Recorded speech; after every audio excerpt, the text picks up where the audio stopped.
Well, let me say first of all, if anybody wants to see this after today, visit the IBT because it'll be on my wall in my office.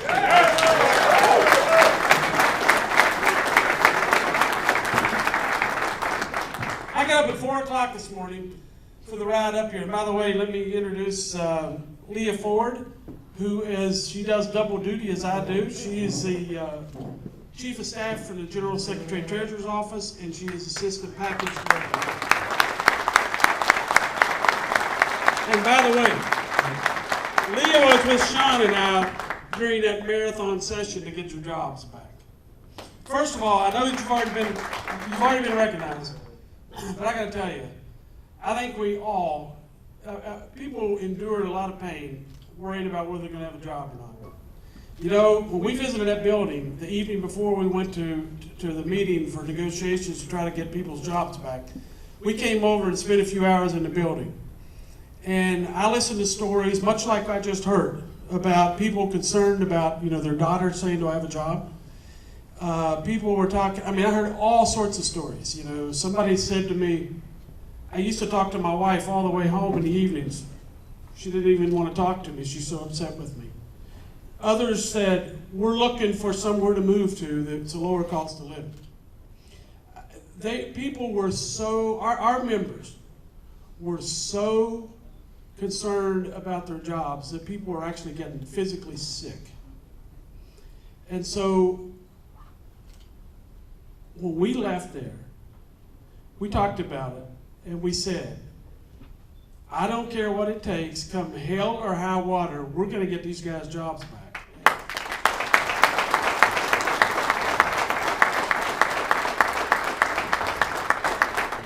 So I want to tell you something. I got up at 4 this morning on a Saturday morning.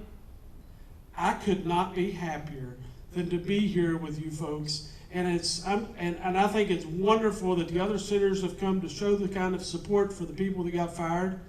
I must admit, first of all, it was one of the most miserable evenings I spent when I listened to people tell their stories and to see how upset people and how scared our members were. The next morning may very well be the highlight of my career when we came back and saw the looks on people's face, the difference between the day before, and to see the relief on our members' faces. So I know you've said we didn't get any credit for it. That was more than enough credit to see the looks on our members' face. It was wonderful.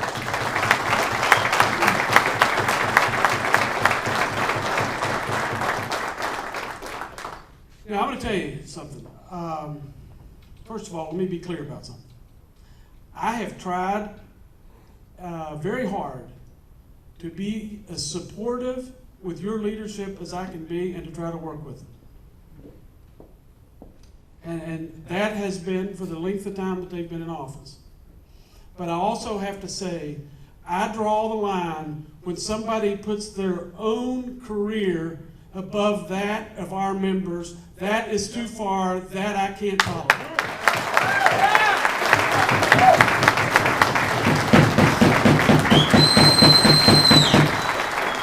I was so glad to hear whoever the speaker was that said when they met and asked where the IBT was, that the response from one of your local leaders was that we don't need them. Because I heard some rumors floating around that we wouldn't come. Let's make sure the record's clear here. They never called us and asked us to come. I called Tim Sylvester and said, enough is enough. They're walking people off the job. I'm coming to New York City along with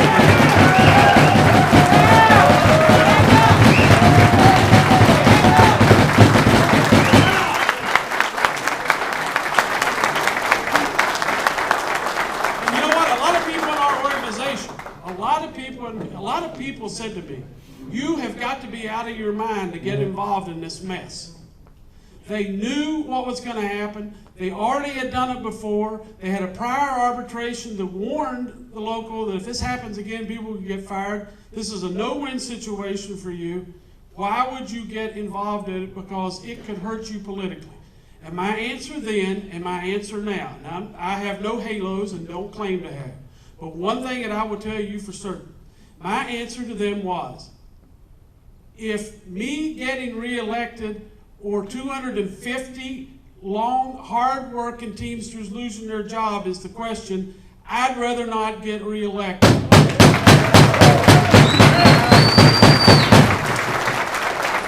I mean that. So let me tell you what the real story is.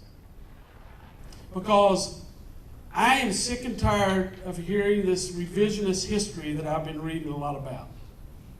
Here is just the truth. I arrived at a national UPS panel, and when I got there that morning, I found out that the day before, or 2 days before, that 250 people had been fired for walking off a job. I talked with the president of your local. I said to him, this is an incredibly serious situation, particularly based on the fact that I knew what had happened in the prior arbitration where 2 stewards lost months and months of time as a suspension, and that there was a warning from the arbitrator, if this happens again, people could lose their jobs.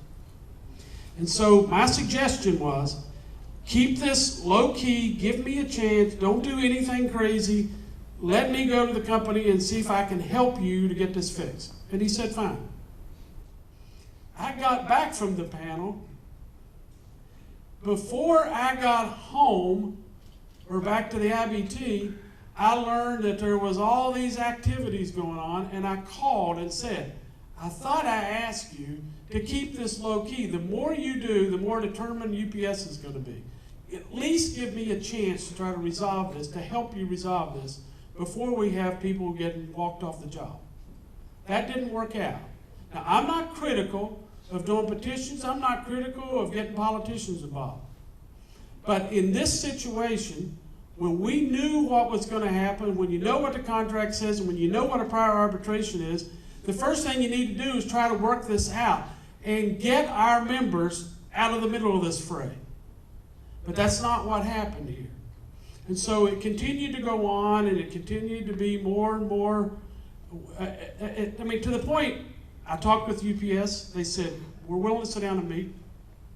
And then when they had, something else happens, a rally or letters going out. So the company says to me, why would we meet with you? They're doing their own thing. We're not going to, if that's the direction they're going, then we're going to start taking people off the job. And I warned your local. And they moved forward. And so people got fired. This was going on for a little bit. When I found out that they're actually walking people off the job, I called Tim and said, Tim, I'm coming to New York. He said, well, they're not willing to meet with us. I said, well, we'll find out. But I'm coming to New York. Sean and I are going to be up there, and we're going to make sure the company shows up and meets. So I contacted the people in Atlanta. Look, I know what assholes UPS is. I've dealt with them for a lot of years. And I understand all the shit that they do to people in a day and all the demands that they have, and they want 3 days worth of work out of you every day. I get it. But I also have a little bit of leverage. And so I said to UPS, I'm going to New York, and I expect you to have somebody there with decision-making authority, because otherwise I'm going to find other ways to deal with you all across the country. So they agreed to have someone here. We show up. We come to the local, meet with the leadership. I said, I want to go out to the building. So Sean and I had already discussed this, and we said, the first thing we want to do is hear from the drivers. So we go out to the building. Many of you were there. I saw some of you there. I listened to some of your stories. And the following day, we had a meeting in the morning, I don't know what time, 9 o'clock, whatever time it was, with the company. So we're in this meeting. The company is holding strong. We're discharging them. They want some admission from the local that what they did was illegal. And then there was an issue with the business agent who was there when this started. And so as we went through the day, we were continuing to negotiate with them. And let's be clear about this. Your president was there, and he had his attorney there. almost, I mean, there was some face-to-face negotiations, but the settlement of that came with discussions that Sean and I had with the company, walking down to their room and saying, this is where we're at, this is how we're going to try to settle this. At some point, I'm just telling it the way it is. I'm saying to Tim, something's going to happen. We're not going to get, it's unlikely that people's going to get back pay. His lawyer said, oh, I think I can win this case. I said, really? Then why the hell didn't you win the last case on this same issue? So, and the last one was a few minutes. This one was much longer in duration. So at some point we discussed how we're going to try to resolve this. Could we get this done with a suspension, get everybody back to work? And so I asked the question, what about the driver who got fired that all this started over? And Tim's answer to me was, well, I want to get him expedited arbitration. And I'm like, if we're already here, why the hell don't we get his job back? Why do we want to go to arbitration and leave? I mean, this is what started the whole thing, that 250 people innocently lost their jobs over. Why wouldn't we resolve that? And so I'm making this point so that this is clear. So he said, oh, if you think you can get his job back, yeah, that'd be great. And his lawyer said, well, we better put some of this in writing. I said, you know what? I got an idea.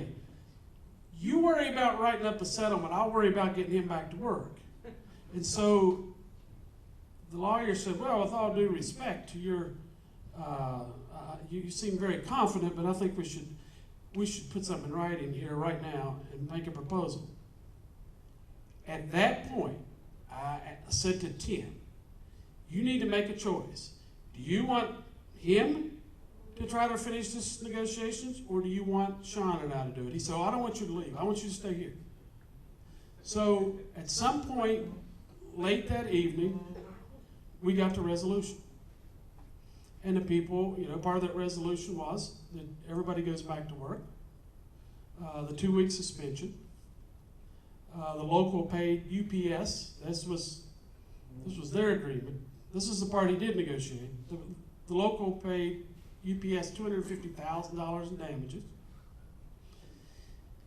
And so, then there was a question of, because I'm looking at this saying, and frankly, I'm looking at it, number one, first and foremost, we got 250 people who should never have lost their jobs to begin with.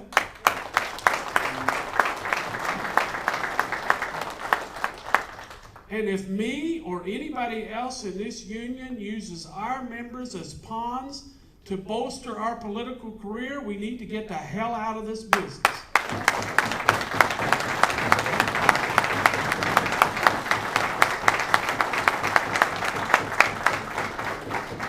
And at this time, introduce my good friend, Sean O'Brien.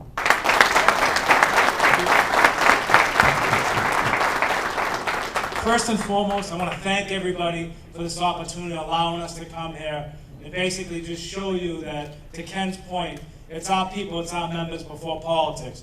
But I want to thank Eddie. Eddie has the courage and conviction to stand up for what's right. And Eddie has the courage and conviction, like many of you, to do what's in his heart and to speak his mind without any threats of retaliation or intimidation. So Eddie, you should be commended for what you're doing. Thank you very much. We need to look ahead. Talk about strategy. We talk about vision.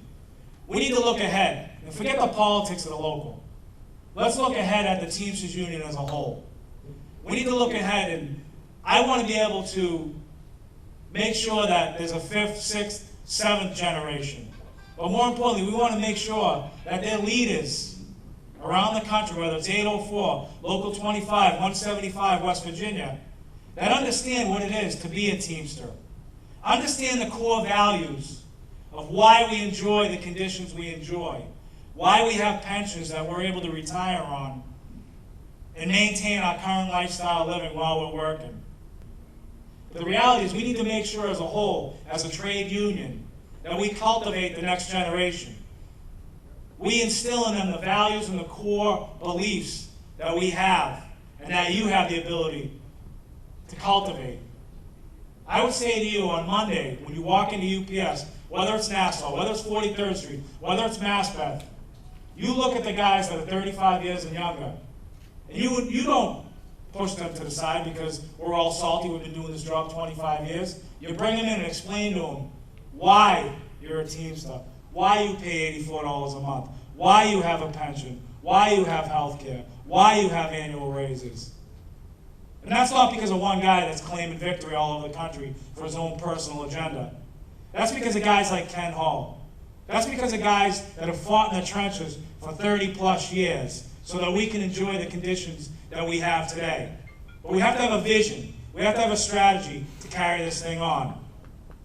In closing, I'm going to echo what my partner said. Regardless of whether we have the same beliefs, we have different opinions on beliefs, you can always count on Ken Hall, Sean O'Brien, Leah Ford, and whoever's involved, whether it helps us or hurts us, because you are the most valuable players of today, not us. So thank you very much. I'd be remiss if I didn't, again, on behalf of Ken and myself, Eddie, your team, I am honored and privileged. This is one of the best days I've had as a Teamster, so thank you very much.